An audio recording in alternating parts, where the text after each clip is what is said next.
В момента на обяд бях в Кошарица. Значи ние тънко играем в Кошарица на стадион. В такова състояние, в което сигурно 20 дни няма успех. Казваме го, че тази седмица абсурд да се играе. Вижте сега, значи днеска сме вторник. Имаме време до четвъртък, петък, нека да видим как да се вземе решение. Защото и водата и времето и да бъде. Мисля, че рано ще се вземе на такова решение. Може би по един телефон в петък футболния съюз. Няма да стане както Златко предлага първия кръг и сега се окастраме първия кръг. И мога да направим последния. Ние последния, май месец, като са с терените, като са да играме. Как май месец служат мачовете за Златко? Добре, април ще направим.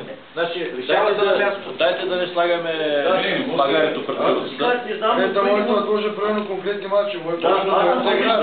Рано е още да се каже, че Където може да се играе. Ако някъде имате информация и видите, че в петък е наводнено, обадете се. Рано още да вземем такова решение. Все пак вторник сме. Аз съм против моя мач да отлага, по принцип. Ще идеш хурката от разказваме. Вкарал съм ги в форма.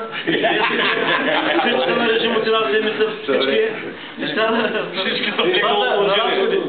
Ти се професионалист, ще ги вкараш пак във форма. Абе, не слушат вече. Значи на мястото ще се добре.